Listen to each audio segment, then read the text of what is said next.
Señales de vida es nuestra serie. Estamos en el devocional número 38. Señal de vida en medio de la crisis. Le hemos llamado a los devocionales desde hace tres días. Este es el número 4. Nos basamos en Mateo, en Marcos, en Lucas, en Juan, porque se trata del mismo milagro del Señor, la alimentación de los 5,000. Déjeme introduzco de la siguiente manera. No es lo mismo hambre que apetito, dijimos desde ayer. Por eso hay un poema gracioso por ahí que dice: es muy triste amar sin ser amado, pero es más triste irse a trabajar sin haber desayunado. ¿Qué le parece?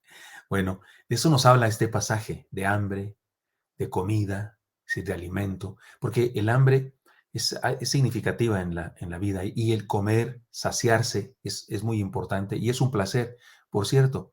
Y el Señor en este milagro nos habla de eso, de hambre y de saciedad.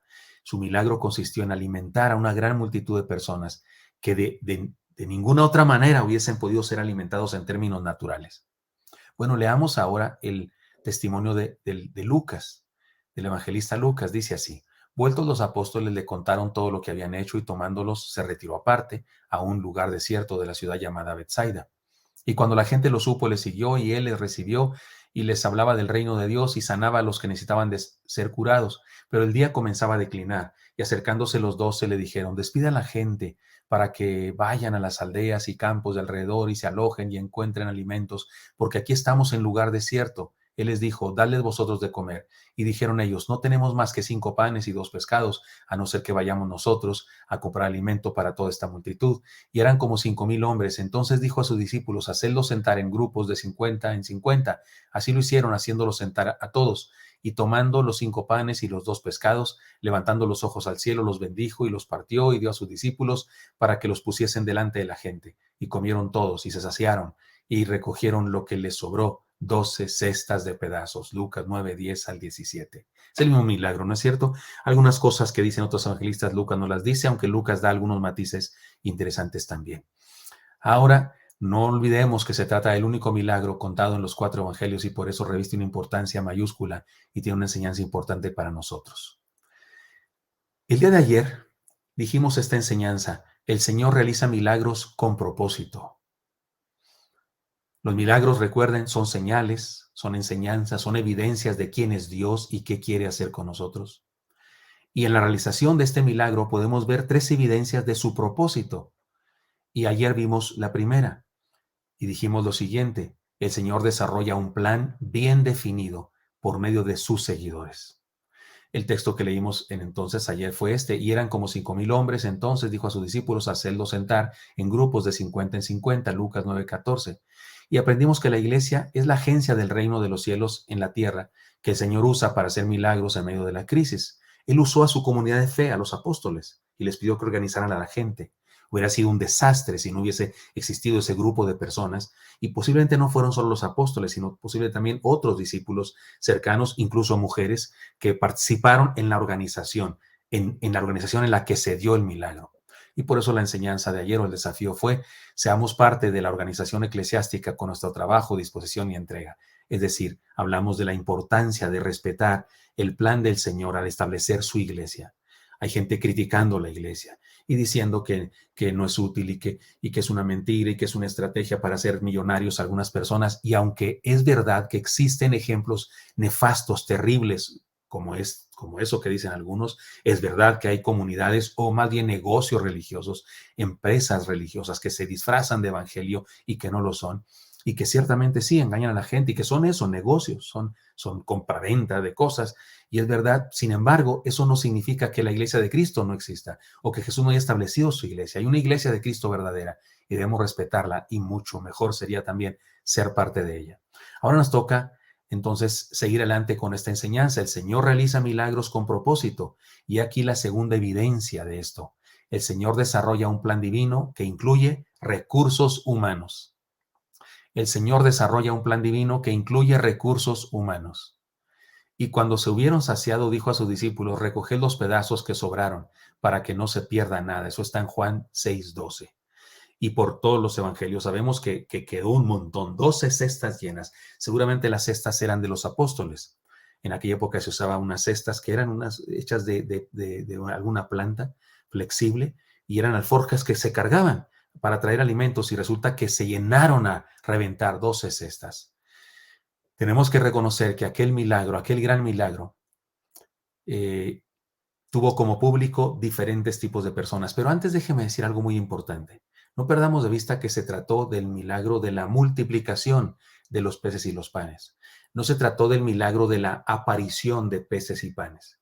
Dios pudo haber hecho eso, por supuesto. El Señor Jesús pudo haber hecho, por supuesto. Ya dijimos que pudo haber hecho caer hamburguesas doble carne hawaianas del cielo. Por supuesto que pudo haber hecho eso. Pudo haber hecho que aparecieran, ¿cómo se llaman? Esos refrigeradores o esos estantes donde hay cosas que se mete una moneda y salen alimentos. Y en este caso pudo haber hecho uno que no se metieran una moneda, solamente con el dedo y salían cosas. Pero él no quiso hacerlo así. Lo hizo de diferente manera, pero no fue el milagro de la aparición de alimentos. Fue el milagro de la multiplicación de alimentos. Y la gran diferencia entre el milagro de aparecer cosas y el milagro de multiplicar cosas, la gran diferencia es que para que las cosas se multipliquen, hacen falta que existan y se multipliquen. Para aparecer cosas no hace falta nada. Y solo Dios puede hacer eso. Solo Dios puede crear cosas de la nada. Los seres humanos, cuando decimos que creamos algo como una pintura, una escultura, en realidad agarramos materia prima creada por Dios y la acomodamos de una determinada manera para hacer una obra de arte. Pero la verdad es que todo eso que está ahí ya existía. En realidad no lo creamos, solamente lo reorganizamos. Pero no importa que se use la palabra crear. Pero Dios es el único que puede crear de verdad de la nada. Y en este caso, el Señor no creó de la nada. El Señor no hizo que aparecieran peces y panes. Hizo que unos peces y unos panes que existían, que eran pocos, 5 y 2, hizo que se multiplicaran. Y ahí en el milagro estaban presentes diferentes tipos de personas. Por ejemplo, estaban los que tenían hambre, y es todo lo que tenían. Estaban hambrientos, nada más. Estaban ahí por hambre. Y estaban también los que estaban preocupados. ¿Qué va a pasar aquí, viejo? Gorditas, decían entre esposos. Papá, ¿qué está pasando? ¿Qué va a pasar? ¿Dónde vas a dormir? Porque empezó a declinar el día. ¿Dónde vas a dormir? Y eran una multitud. Pueden llegar a una aldea y buscar hospedaje, pero tantos. ¿Dónde iban a caber? Estaban también los que no podían creer que la crisis pudiera ser esperada. Estaban algunos desesperanzados. Esto se va a convertir en un problema bien grave. Así los más negativos, ¿no? Los catastrofistas. ¿Dónde iremos a parar, comadre? Esto se va a poner muy difícil. ¿Para qué venimos? Yo qué sé, gente preocupona. Estaban también los que buscaron solucionar el asunto. ¿Qué hacemos, vos? ¿Qué hacemos algo? ¿No andará por ahí un venado que qué hacemos? Unas codornices aquí como cuando el pueblo hebreo andaba en el éxodo, no sé, o algunos pensando. Bueno, los discípulos, hubo uno que fue a decirle, Señor, ya despáchalos, buscó una solución, Señor, que se vayan. Buscó la solución humana, ¿no? Y luego el Señor les dice, no tienes ya de irse, dale vosotros de comer. Y pues, pero ¿de dónde sacamos? Busquen a ver si alguien trae algo. Y fueron. Entonces hubo unos que buscaron solucionar el asunto. Hubo unos que creyeron y obedecieron, hicieron eso, buscaron. Incluso cuando dijo el Señor que se recuesten todos, se recostaron, porque dijeron, algo va a ser, algo va a ser. Algo les impresionaba de Jesús y alguna fe pusieron en él y dijo, si dice que nos recostemos, recostémonos. Y el personaje más importante aquí, por supuesto, que es el Señor Jesucristo, pero hay otro personaje muy importante. Hubo uno, solamente uno, entre los más de 5,000. Ya dijimos que pudieran haber sido 5,000, sin contar varones, perdón, sin contar mujeres y niños. Si había una mujer por cada varón, eran 10,000. Si había un niño por cada matrimonio, eran 15,000. Y si había 2 niños por cada matrimonio, entonces eran 20,000. Y así sígale sumando. No sé cuántos eran, pero de todos ellos, uno solo, hubo uno solo que entregó lo que tenía. Y hay que decirlo, que entregó todo lo que tenía. También estuvieron los que comieron hasta hartarse, comieron hasta llenarse, sin haber hecho nada, sin haber entregado nada, incluso sin haber creído, porque seguramente hubo ahí personas que no creyeron. Los que disfrutaron del milagro también estaban y además recogieron lo que sobreabundó, fueron los discípulos. Marco Vidal tiene una canción muy hermosa sobre esto. Y quiero ser de esos, dice, de los que disfrutan el milagro y recogieron los pedazos. Esto nos recuerda que en toda comunidad, en todo grupo, de cualquier tipo, no solo religioso, de cualquier tipo, pero especialmente en la comunidad de fe, hay gente de toda también. Hay gente de toda. Hay los que entregan, hay los que creen, hay los que se preocupan, hay los que participan, hay los que buscan resolver las cosas. Y también están algunos que solo reciben. Quieren tener capacitación, instrucción filosófica, teológica, histórica. Quieren tener palabras de aliento cada domingo y entre semana. Quieren ministro religioso para sus bodas y 15 años y sepelios. Quieren tener capellán para sus enfermos, para que visite a los enfermos. Quieren tener terapeuta para sus crisis emocionales. Quieren ser parte de una especie de club donde encontrar amigos, apoyo y candidatos de esposo o esposa para sus hijos. Quieren tener libros, alimentos en las fiestas cristianas, pero quieren tener todo eso sin estar dispuestos a aportar nada. Incluso cuando de repente en una reunión se les ocurre a los tesoreros, a la comisión de finanzas de la iglesia, pues así se hacen las congregaciones. De hecho, así estableció Jesús que se hiciera desde el Antiguo Testamento. Y de repente se solicita que entreguemos los diezmos y las ofrendas. Y entonces, ya, empiezan con su crítica. Nomás eso me faltaba, ya apareció el peine, ya entendí, nomás de eso se trata. Aquí solo hablan de dinero. Y solamente dijeron, vamos a entregar, a tener el privilegio de entregar diezmos y ofrendas, y usaron un minuto, pero dicen, nomás de eso hablan. No, todo lo demás culto fue esperanza, amor, evangelio, cantarle al Señor.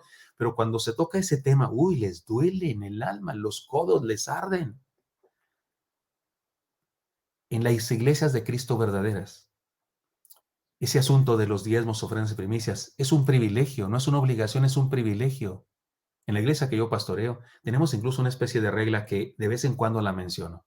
Le decimos a las personas que están ahí, usted no se siente obligado a dar, especialmente si no es miembro de esta iglesia, no se siente obligado a dar. Esto es un privilegio de los miembros de la iglesia. Este es un honor para los que seguimos a Jesús. De hecho, hay una condición para tener el privilegio de dar, de ofrendar, de diezmar. Hay una condición, no cualquiera puede hacerlo, está restringido. Solamente pueden hacerlo aquellos que aman al Señor con todo su corazón, que creen en los propósitos de su reino y que saben que dando llevan a cabo un acto de amor, un acto de fe y un acto de adoración.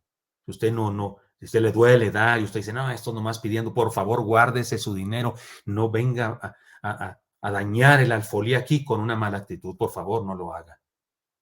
Pero hay gente que no entiende eso, que no entiende que el Señor tiene propósitos al realizar sus milagros, y sus propósitos, como dijimos aquí, el Señor desarrolla un plan divino que incluye recursos humanos. Él, insisto, Él puede hacer las cosas de la nada, Él puede hacer sin nuestra participación, pero tiene la fabulosa idea de invitarnos a participar.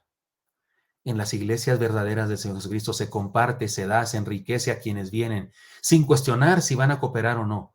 Pero algunos podemos aspirar a tener un plus, algunos podemos aspirar a tener una bendición más grande que solo recibir. Una bendición que, como dijo el Señor, más bienaventurado es dar que recibir. Jesús dijo eso, se le llama eso la bienaventuranza perdida.